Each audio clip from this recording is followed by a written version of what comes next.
Baik, bismillahirrahmanirrahim. Assalamualaikum warahmatullahi wabarakatuh. Alhamdulillah wa syukurillah wassalatu wassalamu ala rasulillah wa ala alihi wa sahbihi wa mawala. Selamat pagi dan salam sejahtera buat Anda semua, mahasiswa mata kuliah Hukum Islam Fakultas Hukum Universitas Riau. Karena kondisi lagi tanggap darurat terkait dengan penyebaran wabah COVID-19, kita tidak bisa melakukan kuliah tatap muka, ya.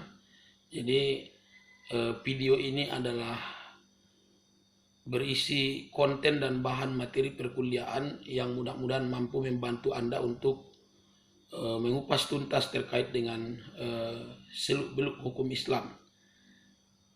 Jadi pada kesempatan ini ada dua materi yang akan kita bahas. Yang pertama tentang asas-asas dan kaidah hukum Islam. Yang kedua, kita akan berbicara tentang perkembangan hukum Islam di Indonesia.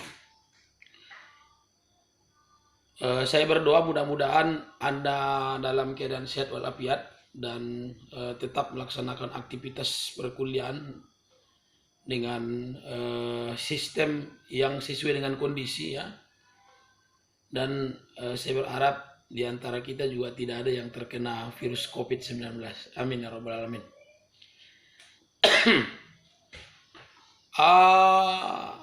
Kita akan bicara terlebih dahulu tentang asas hukum Islam. Jadi sebenarnya memang para ahli ada yang mengatakan bahwa asas dan prinsip itu sama. Tidak ada perbedaan yang signifikan antara asas dan juga prinsip. Karena itu adalah bahagian dasar dari komponen yang ada dalam sesuatu bidang. Namun di dalam beberapa disiplin ilmu hukum, utamanya hukum Islam, prinsip dan juga asas hukum Islam dibedakan. Kalau karakter, prinsip, dan tujuan itu sudah kita bahas pada pertemuan di kelas, maka hari ini kita bicara tentang asas hukum Islamnya. Nah, asas itu berarti pondasi, dasar, atau hal-hal yang menjadi pijakan dasar hukum Islam itu. Yang pertama, asas hukum Islam itu adalah nafyul kharaj, ya. Sekali lagi, asas hukum Islam itu adalah nafyul kharaj. Apa itu maksudnya nafyul kharaj? Yaitu menolak kesulitan atau meniadakan kepayahan. Hukum Islam itu menghendaki kemudahan bagi subjeknya, bagi manusia, bagi kaum muslimin. Jadi bukan berarti hukum Islam itu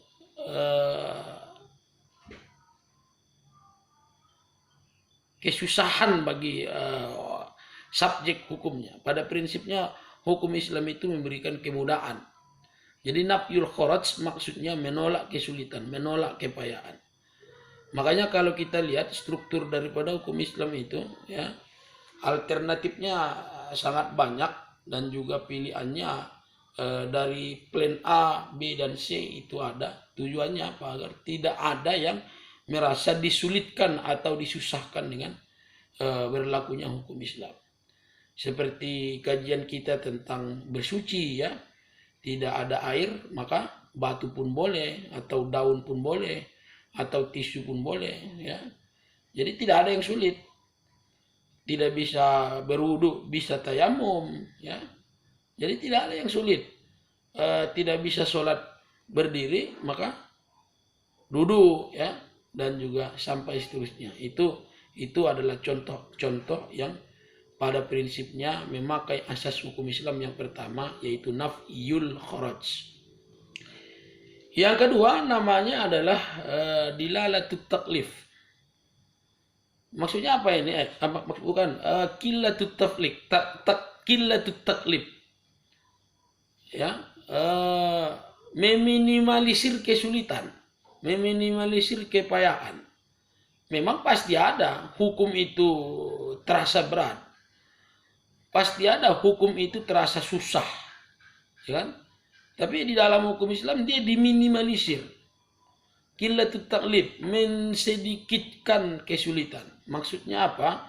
eh, mencoba meminimalisir kesulitan yang dilakukan di dalam mempraktekkan hukum Islam.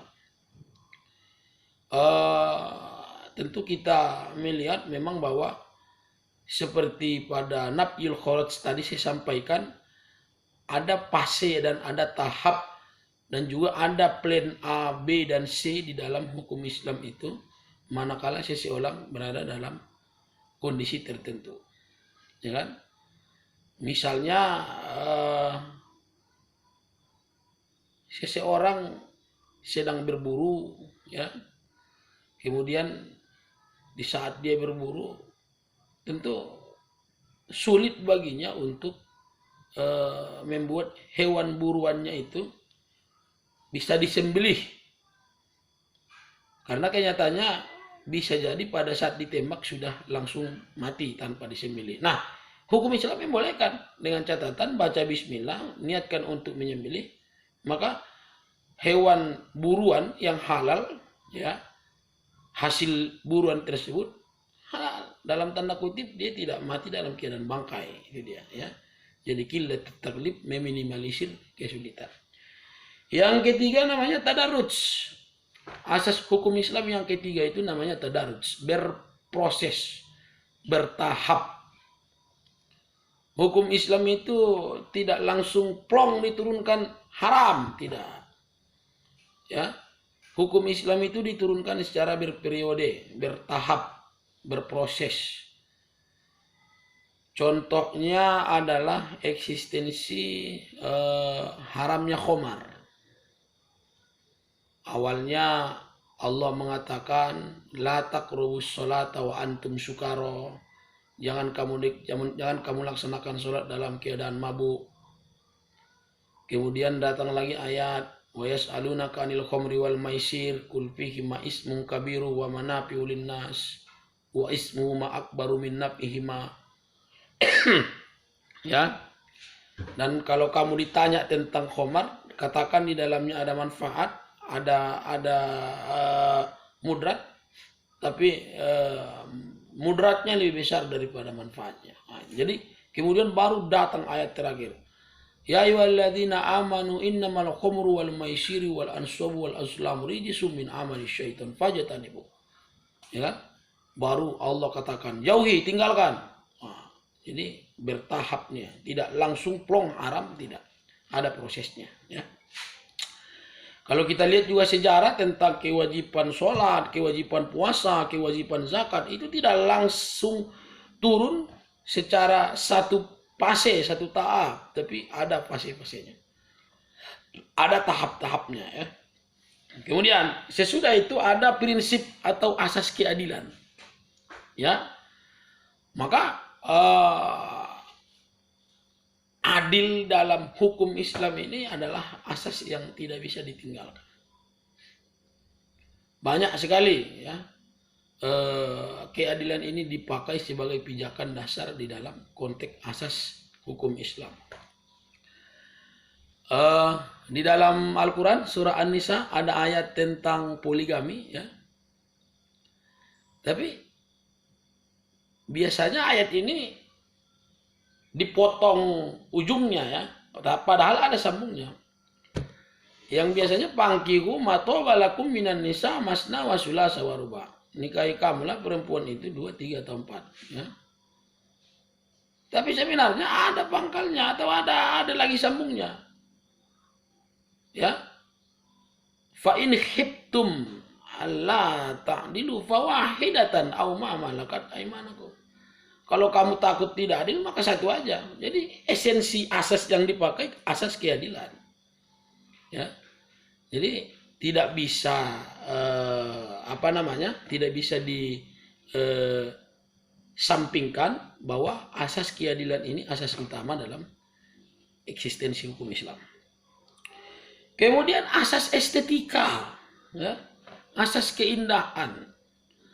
Hukum Islam itu dibangun, ya, prinsipnya itu, asasnya itu lewat asas-asas keindahan. Jadi ada ukuran indah atau tidak indah, ya, yang membuat sesuatu itu boleh atau tidak di dalam hukum Islam. Nah itu dia. Makan pakai tangan kiri, kalau secara logika sah-sah saja. Ya. Orang makan pakai tangan kiri, secara logika sah-sah saja. Tapi secara etika dan estetika itu tidak pantas. Ya. Makanya sesudah itu, maka datang hadis Rasulullah yang mengatakan, idza akalu wa idza syarabu walyakul wa yashrabu biyamin. Kalau kamu makan dan minum, maka makan minumlah pakai tangan kanan. Nah itu dia estetikanya ya. Kemudian uruf, asas kebiasaan di tengah-tengah masyarakat yang bisa berubah jadi hukum. Ya. Uruf, kebiasaan. Di Arab, kebiasaan orang Arab itu adalah pakai jubah, ya, pakai gamis. Itu kebiasaan orang Arab. Kebiasaan orang Indonesia, ya, pakai kain sarung. Nah, pakai kain sarung di Indonesia itu adalah salah satu contoh uruf atau asas, ya, yang menjadi eksistensi asas hukum Islam. Karena secara syariat ya pakai kain sarung itu tidak salah, dia menutup aurat, ya kan? Tapi kalau ditanya apakah itu ada anjurannya dalam Islam, tak ada. Jadi kenapa dia dipakai? Karena uruf, kebiasaan yang tidak menyalahi syariat. Ya. Kemudian asas kepastian hukum. Nah, ini sudah jelas ini ya. Kalau di dalam hukum pidana Islam namanya ada la uqubata wala jarimata illa bid-dalil. Tidak ada hukuman, tidak ada sanksi kecuali atas adanya hukum atau undang-undang. Jadi harus ada aturannya, ya. Harus ada harus ada legalitasnya, baru dia legal secara hukum Islam. Jadi itu dia asas-asas hukum Islam. Sekarang kita beralih ke kaedah-kaedah hukum Islam.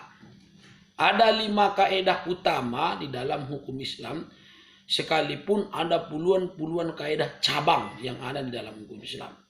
Jadi kaedah-kaedah utama ini adalah kaedah-kaedah pokok yang menjadi dasar penetapan hukum dalam Islam. Ya, dasar penetapan hukum dalam ajaran Islam. Yang pertama, kaedah pokok dalam Islam itu adalah al-umuru bil maqasid. Sekali lagi, al-umuru bil maqasid. Apa itu al-umuru bil maqasid? Yaitu segala sesuatu itu harus berdasarkan niat. Segala urusan itu pada prinsipnya berdasarkan niat.